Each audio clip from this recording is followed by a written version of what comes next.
Herkese merhabalar. Çiçeğin tariflerine hoş geldiniz. Bugün sizlere mutlaka denemelisiniz dediğim bir tarifim var. Çıtır çıtır kat kat ayrılan meşhur saya çöreği tarifi hazırlıyoruz. Bu nefis tarife geçmeden kanalıma abone olmayı lütfen unutmayın. Saya çöreğinin hamurunu hazırlayarak başlıyoruz. Bunun için 300 ml ılık sütü cam kasenin içerisine aldım. 2 yemek kaşığı yoğurt, 1 tatlı kaşığı tuz ve 1 paket hamur kabartma tozu ekliyorum. Malzemelerin hepsini çırpma teli ile çırparak karıştırıyorum. Şimdi yavaş yavaş unu ekleyerek saya çöreğinin hamurunu hazırlamaya devam ediyoruz. Ben toplamda 4,5 su bardağı un kullandım. Kullandığınız unun markasına göre kullanacağınız miktar değişebilir. O yüzden 4 su bardağından sonrasında kontrollü ve yavaş yavaş ekleyerek orta sertlikte ve ele yapışmayan bir hamur elde edinceye kadar yoğuruyoruz.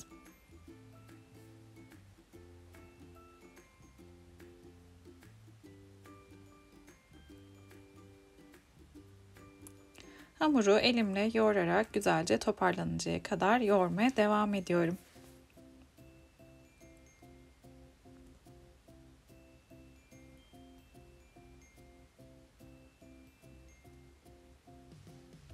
Saya çöreğinin hamuru güzelce toparlandı. Gördüğünüz gibi şöyle size yakından da göstereyim.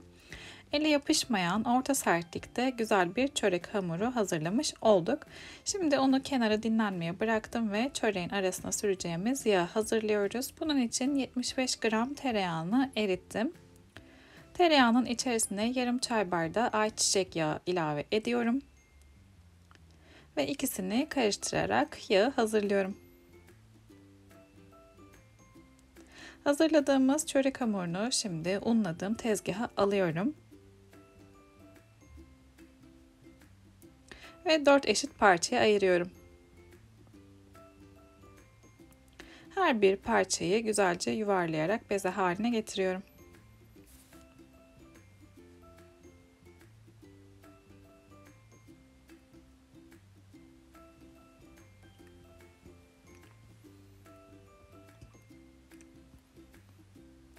Ben ilk bezeyi açarken diğerlerinin kurumaması için üzerlerini streç film ile kapattım. Şimdi hamurun ilkini aldım ve merdane yardımıyla biraz büyütüyorum.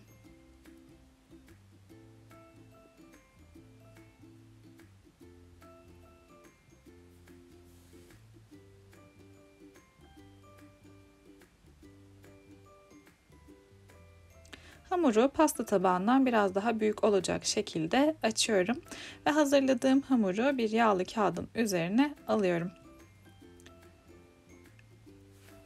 Şöyle nasıl kaldırdığımı da göstereyim. Hemen merdaneye sararak açtığım hamuru kaldırdım ve yağlı kağıdın üzerine aldım.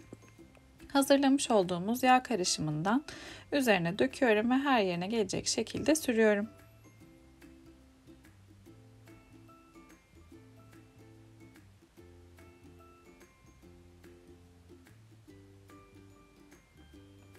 İkinci hamuru da aynı şekilde açıp hazırlıyorum.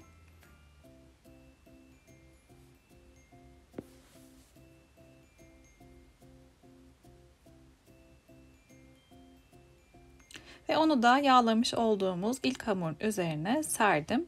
Aynı şekilde şimdi ikinci hamuru da yağlayacağız. İkinci hamuru yağladıktan sonra üçüncü bezeyi de aynı şekilde açıp üzerine sereceğim ve onu da yağlayacağım.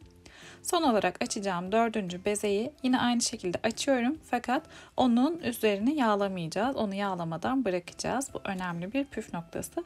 Çünkü hamuru sonrasında tekrar tezgahın üzerine alıp açacağız. Üçüncü katı da yağladım ve dördüncü katı serdikten sonra hamuru tezgahın üzerine aldım. Elimle şöyle bastırarak biraz genişletiyorum saya çöreğini. Ardından üzerinden biraz un serpiyorum. Ve merdane yardımıyla çörek hamurunu genişletebildiğim kadar genişletiyorum. Burada yavaş hareketlerle hamuru büyütmeye çalışıyorum. İçindeki yağın dışına çok fazla çıkmasını istemediğim için. Gördüğünüz gibi çöreğin hamurunu güzelce genişlettikten sonra kalan yağ karışımından kaşık yardımıyla hemen hamurun üzerine aldım ve her yerine gelecek şekilde sürdüm. Şimdi bir kenarından başlayarak çok sıkı olmayacak şekilde saya çöreğini sarıyorum. Saya çöreğini böyle sonuna yaklaştığınız zaman sarma kısmında hamuru yukarıya doğru kapatarak tamamlıyorum ki içinin yağı dışına dökülmesin diye. Ardından hamuru şöyle elimle biraz uzatıyorum ve yuvarlak şeklinde sarıyorum. Hazırladığımız çörek hamurunu cam bir kasenin içerisine aldım ve hava almaması için üstünü kapatıp buzdolabına dinlenmeye kaldırıyorum. Eğer vaktiniz yoksa 1 saat dinlendirmenizi öneriyorum. Vaktiniz varsa da bir gece öncesinden hazırlayın ve sabaha kalktığınız zaman hemen açıp pişirin. Sıcak sıcak kahvaltıda afiyetle yiyin. Ben vaktim olduğunda genelde geceden hazırlıyorum çöreğin hamurunu ve sabaha pişiriyorum. Şimdi dinlenen çörek hamurunu yağlı kağıdın üzerine aldım ve merdane yardımıyla kullanacağım tepsinin boyutuna göre büyütüyorum. Saya çöreğini yağlı kağıtla birlikte hemen şöyle tepsiye aktarıyorum. Siz de açma işlemini yağlı kağıdın üzerinde yaparsanız tepsiye aktarmanız böyle çok kolay olacak. Çöreğin üzerinden bir tane yumurta süreceğim. Yumurtayı iyice karıştırdım. Onu şimdi döküyorum ve fırça yardımıyla her yerine sürüyorum. Bir çatal yardımıyla çöreğin üzerinden şöyle şekil veriyorum. Piştikten sonra çok fazla görünmüyor bu şekli ama yine de güzel oluyor.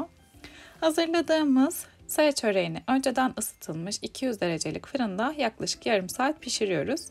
Altı ve üstü nar gibi kızardıktan sonra tel tel ayrılan kat kat çıtır çıtır saya çöreği afiyetle yemek için hazır olacak.